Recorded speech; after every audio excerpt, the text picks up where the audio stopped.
அனைவருக்கும் வணக்கம். Welcome to Dharma academy. இந்த வீடியோவில் டிஎன்பிஎஸ்சி ஃப்ரீ டெஸ்ட் சீரீஸில் மாதிரி தேர்வு 63 தான் நம்ம பார்க்க போகிறோம். இந்த வீடியோவில் உங்ககிட்ட 30 வினாக்கள் நான் கேட்க போகிறேன். எல்லாமே முக்கியமான வினாக்கள். ஸோ வீடியோவை ஸ்கிப் பண்ணாமல் ஃபுல்லாக பார்த்துட்டு எத்தனை கொஷினுக்கு உங்களால் கரெக்டாக ஆன்சர் பண்ண முடிஞ்சுது அப்படிங்கிறத கமெண்ட்ஸில் சொல்லுங்கள். வீடியோ பிடிச்சிருந்தா ஒரு லைக்கை பண்ணி சப்போர்ட் பண்ணுங்கள். சேனல் இது வரைக்கும் சப்ஸ்கிரைப் பண்ணலை அப்படின்னா சப்ஸ்கிரைபும் பண்ணிடுங்க. ஓகேவா? வீடியோக்குள்ளே போயிடலாம். ஃபஸ்ட்டு கொஷின், இந்தியாவில் முஸ்லீம்களின் ஆட்சி யாரால் நிறுவப்பட்டது? இந்தியாவில் முஸ்லீம்களோட ஆட்சி யாரால் நிறுவப்பட்டது? ஆன்சர் முகமது கோரி அப்படிங்கிற ஒருத்தரால் நிறுவப்பட்டுச்சு. ஓகேங்களா? 1192 இரண்டாம் தரையின் போரில் பிருத்திவிராஜ் சௌகான் அப்படிங்கிற ஒரு ராஜபுத்திர மன்னரை தோற்கடிச்சிட்டு முகமது கோரி அப்படிங்கிறவர் உள்ளே வராரு. ஸோ அதுக்கப்புறம் தான் இந்த முஸ்லீம்களோட ஆட்சி அப்படிங்கிறது இங்கே ஸ்டார்ட் ஆகும். இவங்க டெல்லி சுல்தான்கள் அப்படின்னு நம்ம சொல்லுவோம். ஓகேங்களா? இந்த முகமது பின் காசிம், கஜினி மாமூத் இவங்கெல்லாம் என்ன பண்ணுவாங்கன்னா இந்தியாவோட செல்வங்களை சூறையாடிட்டு போயிடுவாங்க. ஓகேங்களா? அதனால் இங்கே ஆட்சி அப்படிங்கிறத அவங்க கொடுக்கல. ஆனால் முகமது கோரி அப்படிங்கிறவர் தான் ஆட்சியை கொடுக்குறாரு. யாருக்கிட்டனா அவருடைய தளபதியாக இருந்தால் அந்த குத்புதீன் ஐபக் அப்படிங்கிறவங்கள்ட்ட ஒப்படைச்சிட்டு மெயின்டைன் பண்ண சொல்லுவார். அதுக்கப்புறம் முகமது கோரி இறந்ததுக்கு அப்புறம் இந்த குத்புதீன் ஐபக் தன்னைத்தானே சுல்தானாக அறிவிச்சுக்கிட்டு அந்த சுல்தானோட ஆட்சி அப்படிங்கிறது ஸ்டார்ட் ஆகும். ஓகேவா? இந்தியாவோட முதல் சுல்தான் யார்? இந்தியாவோட முதல் சுல்தான் யார்னா குத்புதீன் ஐபக் அவர்கள் தான். இவர் தான் முகமது கோரியோட அடிமை தளபதி அப்படின்னு நம்ம சொல்லியிருந்தோம். ஸோ 1206 முகமது கோரி இறக்குறாரு. அந்த 1206 இவர் தன்னைத்தானே சுல்தானாக அறிவிச்சுக்கிறாரு. மம்லுக் என்ற அரேபிய வார்த்தைக்கு டேஷ் என்று பொருள். மம்லுக் அப்படிங்கிற அரேபிய வார்த்தைக்கு என்ன பொருள்? அடிமை அப்படிங்கிறது தான் அதோட பொருள். அதாவது வாங்கப்பட்ட அடிமை அப்படின்னு சொல்லுவாங்க.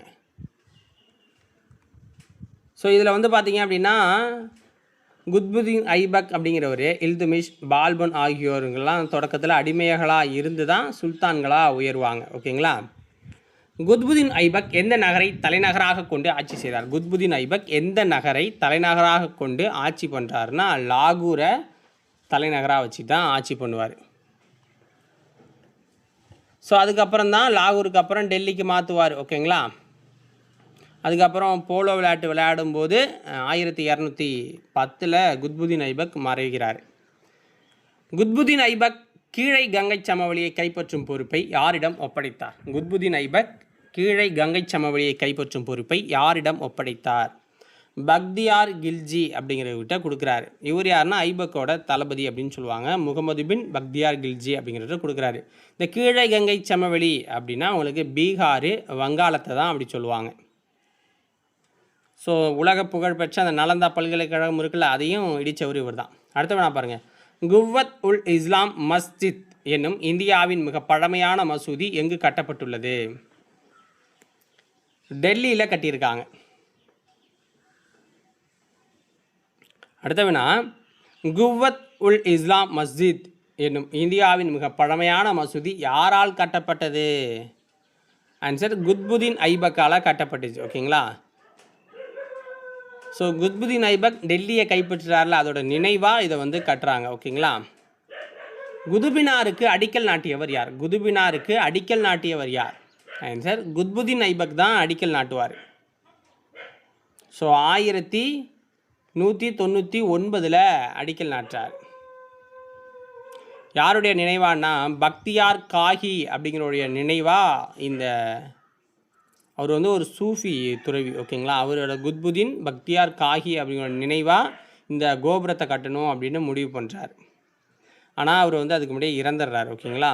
அப்புறம் இல்துமிஷ் தான் கட்டுவார். சகல்கானி அல்லது நாற்பதின்மர் என்ற குழுவை உருவாக்கியவர் யார்? சகல்கானி அல்லது நாற்பதின்மர் குழுவை உருவாக்குனது யாருன்னா இல்துமிஷ் அப்படிங்கிறவர் தான். ஸோ எதுக்குன்னா அந்த மங்கோலியர்கள் படையெடுத்துட்டு வருவாங்க, அதை சமாளிக்கணும், நிர்வாகத்தை சீராக கொண்டு போகணும் அப்படிங்கிறதுக்காக அவருக்கு விசுவாசமாக இருந்த ஒரு 40 துருக்கிய பிரபுகளை வச்சு தான் இந்த சகல்கானி அப்படிங்கிற அமைப்பை உருவாக்குறாரு. குதுபினார் கட்டுமான பணிகளை நிறைவு செய்தவர் யார்? ஸோ யாருன்னா இல்துமிஷ் தான் நிறைவு செய்வார். இல்துமிஷ் தான் இதை நிறைவு செய்கிறார். சகல்கானி அல்லது நாற்பதின்மர் என்ற குழுவை கலைத்தவர் யார்? தகல்கானி அல்லது நாற்பதின்மர் என்ற குழுவை கலைச்சது யாருன்னா கியாசுதீன் பால்பன் அப்படிங்கிறவர் தான் கலைக்கிறாரு. இல்துமிஷ் வந்து உருவாக்குறாருன்னா அப்போ வந்து அவங்களுக்கு விசுவாசமாக இருப்பாங்க. அதுக்கப்புறம் பால்பன் வரப்போ பால்பனுக்கு எதிராகவே சதி செய்கிறதால என்ன பண்ணுறாருன்னா இந்த குழுவை அவர் வந்து கட்டுப்படுத்தணும், நம்ம வந்து குழுவை கலைக்கணும் அப்படின்னு குழுவை கலைச்சி விட்டுறாரு.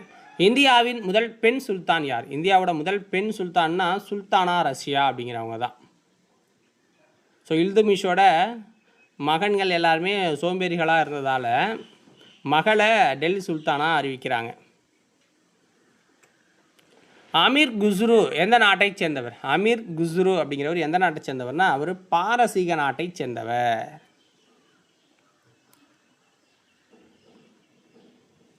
ஸோ இந்தியாவின் கிளி அப்படின்னு அழைக்கப்படுறார்.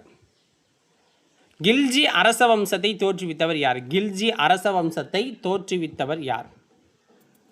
ஜலாலுதீன் கில்ஜி 1290 அடிமை வம்சத்தோட கடைசி அரசராக இருந்த அந்த கைக்குபாத் அப்படிங்கிறவரை கொண்டுட்டு ஜலாலுதீன் கில்ஜி வந்து கில்ஜி வம்சத்தை ஸ்டார்ட் பண்ணுறாரு. இவருடைய மருமகனாக இருக்கிற அந்த அலாவுதீன் கில்ஜி என்ன பண்ணுறாருன்னா ஜலாலுதீன் கில்ஜியை கொண்டுட்டு இவர் ஆட்சிக்கு வந்துடுறார். அலாவுதீன் கில்ஜி மாலிக் கபூரை எந்த ஆண்டு தென்னிந்தியா மீது படையெடுக்க ஆணையிட்டார்? 1310.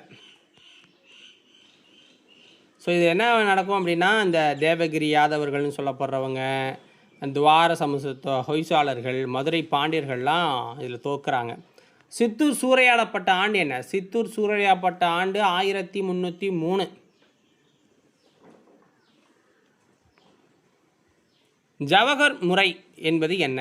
ஜவஹர் முறை என்பது என்ன அப்படின்னா தீக்குளிக்கிறது தான் ஜவஹர் முறைன்னு சொல்லுவாங்க. அதாவது போரில் எதிரிகள்கிட்ட தோல்வி அடைகிற நிலையில் தோல்வி அடைஞ்சிட்டாங்க அப்படின்னா அவங்களுடைய கைகளில் சிக்கி தங்களோட மானம் போகக்கூடாதுன்னு இங்கே இருக்கிற பெண்கள் என்ன பண்ணுவாங்க அப்படின்னா அவங்களாவே தீக்குளிச்சிருவாங்க, அவ்வளோதான், தற்கொலை பண்ணிப்பாங்க. இதை தான் ஜவஹர்ம்பாங்க. ஜவஹர் முறைப்படி உயிர்நீத்த அரசி யார்? ஜவஹர் முறைப்படி உயிர்நீத்த அரசி வந்து ராணி பத்மினி அவர்கள். பத்மாவத்துன்னு இதை வச்சு ஒரு படமே எடுத்திருக்காங்க. ஓகேங்களா? ஸோ 1303 சித்தூர் கோட்டையை அலாவுதீன் கில்ஜி கைப்பற்றுறாரு. ஸோ இதனால் சித்தூர் ராணி என்ன பண்ணுறாங்கன்னா அந்த பத்மாவதி அப்படிங்கிறவங்க மற்ற பெண்களோட ஜவஹர் முறைப்படி தீக்குளிக்கிறாங்க. கட்டாய உணவு தானிய கொள்முதல் முறை அறிமுகம் செய்தவர் யார்? கட்டாய உணவு தானிய கொள்முதல் முறையை அறிமுகம் செஞ்சது யாருன்னா அலாவுதீன் கில்ஜி. ஸோ ஏன்னா அவருடைய பெரிய படை இருந்துச்சு அவர்கிட்ட, அதை பராமரிக்கணும், அந்த மக்களுக்கு உணவு வந்து குறைந்த விலையில் கிடைக்கணும் அப்படிங்கிறதுக்காக இதை கொண்டு வந்தார். அங்காடி சீர்திருத்தங்கள், கட்டாய தானிய கொள்முதல் முறையெல்லாம் அறிமுகப்படுத்துகிறார். முகமது பின் துக்ளக் தனது தலைநகரை டெல்லியிலிருந்து எங்கு மாற்றினார்? முகமது பின் துக்ளக் தனது தலைநகரை டெல்லியிலிருந்து எங்கு மாற்றினார்? தேவகிரிக்கு மாற்றுறார். மதுரை தனி சுல்தானியமாக எந்த ஆண்டு உருவானது? மதுரை தனி சுல்தானியமாக எந்த வருஷம் உருவாச்சுன்னா 1334. 1334 உருவாகுது. தைமூர் படையெடுப்பு எந்த ஆண்டு நிகழ்ந்தது? தைமூர் படையெடுப்பு 1398 நிகழ்ந்தது. ஃபிரோஸ் ஷா துக்ளக் அலாவுதீன் கில்ஜி காலத்தை சேர்ந்த எத்தனை தோட்டங்களை புனரமைத்தார்? 30 தோட்டங்களை புனரமைக்கிறார்.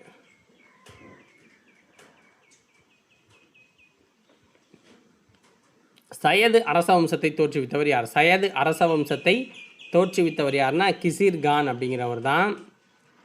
கிசிர் கான். ஓகேங்களா? ஸோ தைமூர் வந்து படையெடுத்துட்டு 1414 தோற்றுவிக்கிறாருன்னு வச்சுக்கோங்க. தைமூர் அப்படிங்கிறவர் படையெடுத்து போகும்போது அவருடைய பிரதிநிதியாக கிசிர்கான் அப்படிங்கிறவரை நியமிக்கிறாரு. ஸோ அதனால் அதுலேருந்து சையத வம்சம் அப்படிங்கிறது ஸ்டார்ட் ஆகுது. லோடி அரச வம்சத்தை தோற்றுவித்தவர் யார்? லோடி அரச வம்சத்தை தோற்றுவித்தவர் யாருன்னா பகல்லூல் லோடி. 1451. ஸோ இதில் வந்து பார்த்திங்கன்னா டெல்லி சுல்தான்கள் அப்படின்னு சொன்னாலும் இந்த லோடி வம்சம் தான் ஆப்கானிய வம்சம் அப்படின்னு நம்ம சொல்லப்படுது. ஓகேங்களா? இது பகல்லூல் லோடியால் தோற்றுவிக்கப்படுது. சுல்தான்களை வீழ்த்தி முகலாய ஆட்சியை தோற்றுவித்தவர்? சுல்தான்களை வீழ்த்தி முகலாய ஆட்சியை தோற்றுவித்தவர் பாபர் அவர்கள். ஸோ 1526 முதலாம் பானிப்பட்டு போரில் இப்ராஹிமுடைய தோக்கடிச்சிட்டு ஸ்டார்ட் பண்ணுறாரு. முதலாம் பானிப்பட்டு போர் நடைபெற்ற ஆண்டு என்ன? முதலாம் பானிப்பட்டு போர் நடந்தது 1526.